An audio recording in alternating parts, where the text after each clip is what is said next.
Hello et bienvenue sur le podcast Action Réservation, le podcast marketing pour les professionnels du tourisme. Aujourd'hui, je t'emmène explorer la différence entre le storytelling personnel et le storytelling professionnel. Je suis Yen Bui, je forme et accompagne les entrepreneurs depuis plus de 15 ans.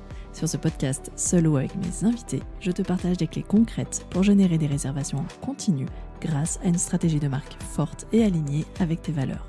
Chaque épisode est une invitation à explorer le marketing émotionnel pour te connecter plus pleinement à tes futurs voyageurs. Si pour toi, le voyage est synonyme de reconnexion, alors tu es au bon endroit. Abonne-toi au podcast pour ne manquer aucun épisode et à ma newsletter pour recevoir tous mes conseils et mes ressources gratuites.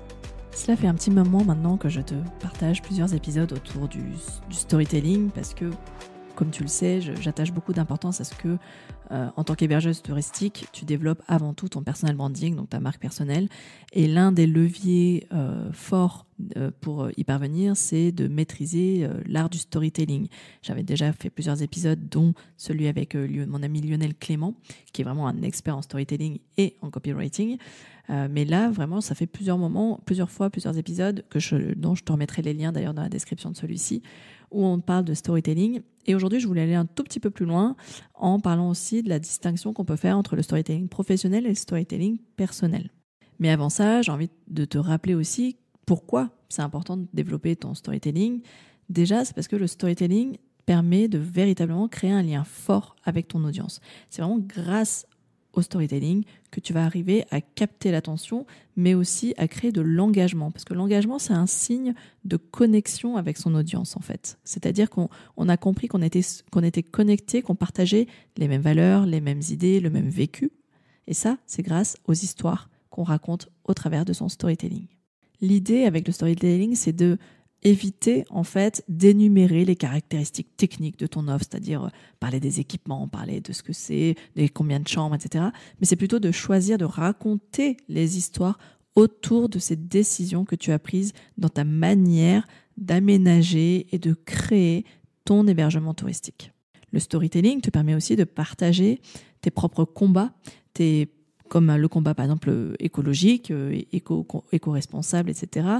Des combats par exemple liés à, si tu veux, rendre des vacances plus accessibles au plus grand nombre, donc où le budget de vacances ne doit pas être un frein aujourd'hui pour permettre aux personnes de partir en vacances.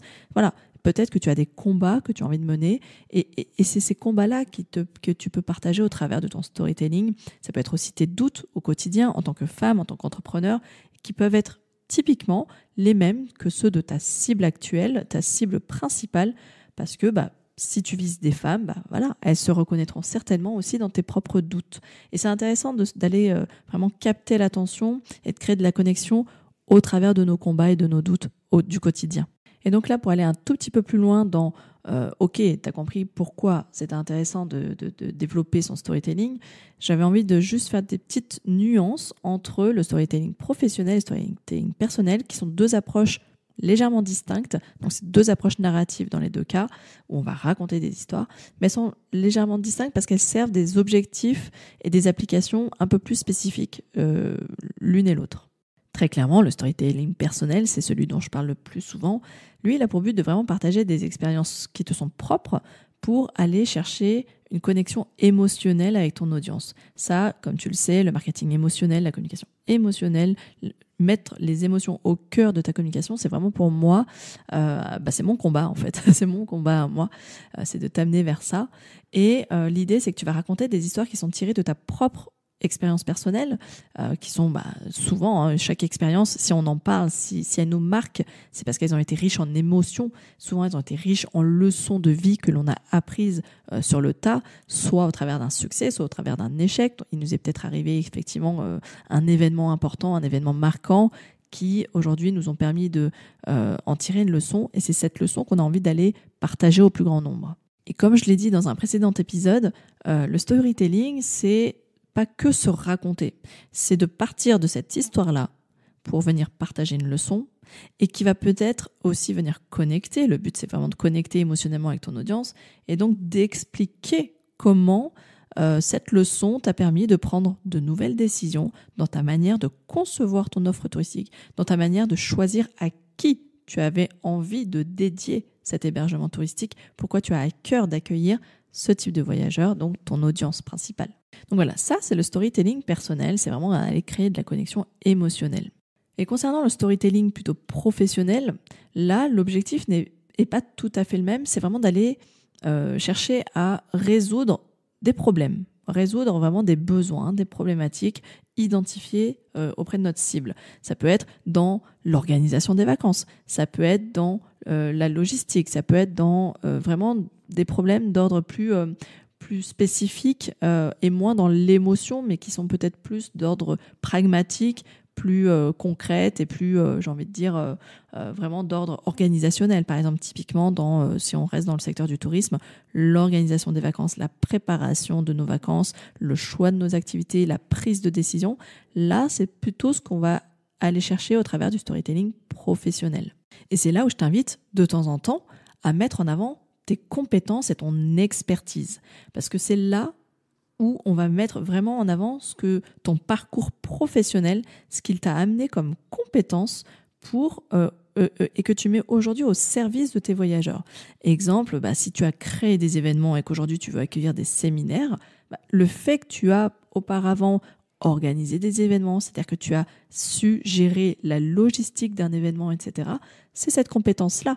Et c'est bien le problème de ta cible, d'un dirigeant qui souhaiterait, par exemple, ou d'un manager qui souhaiterait organiser un séminaire d'équipe, il n'a peut-être pas cette compétence-là. Et donc, c'est ce que toi, tu vas amener au travers de ton expertise professionnelle et des compétences que tu as développées dans le cadre de ton parcours professionnel. Et donc, encore une fois, tu vas raconter au travers de ton histoire, de ton parcours professionnel précédent, comment tu as su organiser des événements, comment tu as développé cette expertise, cette compétence tant recherchée aujourd'hui par ta clientèle pour justement mener à bien un projet. Donc peut-être que tes compétences en organisation, peut-être tes compétences en communication, peut-être tes compétences typiquement en cuisine pour justement gérer des repas, etc. C'est tous ces services-là que tu mets à disposition de tes futurs voyageurs. Donc pour résumer, le storytelling professionnel, c'est vraiment ce qui vient mettre en avant ton expertise et tes compétences attendues par tes voyageurs pour mieux préparer et mieux être rassuré. Encore une fois, l'objectif du storytelling, c'est toujours de venir mettre de la sécurité. C'est venir créer de la connexion et de l'appartenance et se dire qu'on fait partie de la même équipe, qu'on se comprend et qu'on fait partie de la même communauté. Mais c'est aussi de venir mettre plus de sécurité et la sécurité amène la confiance. Pour conclure cet épisode, mon conseil, c'est vraiment d'alterner entre ces deux types de storytelling. C'est que le storytelling personnel, lui, va te permettre de vraiment aller capter de l'audience. On est vraiment dans l'acquisition d'une audience, tandis que le storytelling professionnel, lui, il va peut-être t'amener plus vers de la conversion, parce que là, on a besoin de mettre un peu plus de rationalité dans un acte d'achat qui pourtant est émotionnel la plupart du temps. Mais notre cerveau a besoin de rationaliser un peu cette décision. Et donc, on va se rassurer en se disant oui, j'ai eu un coup de cœur, mais ce coup de cœur, attention, il est aussi légitimé parce que la personne, elle a des compétences techniques, elle a des compétences, des expertises reconnues. Donc, en fait, je peux y aller en toute confiance. Voilà comment tu peux alterner entre ces deux types de storytelling. 1, pour capter une audience et 2, pour la convertir. J'espère que cet épisode autour du storytelling t'a plu et si tu as envie d'en savoir plus et sur ta manière de pouvoir raconter des histoires d'un point de vue professionnel ou d'un point de vue personnel, je t'invite à réécouter les épisodes que je vais te partager dans la description de celui-ci. Merci à toi d'avoir écouté cet épisode jusqu'au bout. J'espère que ces épisodes un peu courts, un peu plus dynamiques, te donnent envie d'aller creuser un peu plus loin ta compétence, ta manière de raconter ton histoire, ta propre histoire. Et si tu as besoin d'un petit coup de pouce, n'hésite pas à prendre un rendez-vous avec moi. C'est totalement gratuit. On peut échanger ensemble et pour que je te donne quelques pistes concrètes liées à ton propre parcours pour identifier ce qui est intéressant de mettre en avant dans ton propre parcours. Ça, c'est quelque chose que j'adore faire. En attendant, porte-toi bien et je te donne rendez-vous pour un prochain épisode et je te dis encore une fois merci de ta fidélité sur ce podcast. À très vite. Ciao, ciao. Si cet épisode t'a plu, merci de lui laisser un commentaire ou une jolie note 5 étoiles sur ta plateforme d'écoute préférée. Moi, ça m'aide vraiment beaucoup à garder la motivation pour continuer ce podcast. Et puis tu peux aussi tout simplement le partager autour de toi sur tes réseaux sociaux en me mentionnant pour que je puisse venir te faire un petit coucou. En tout cas, merci de contribuer à faire connaître ce podcast.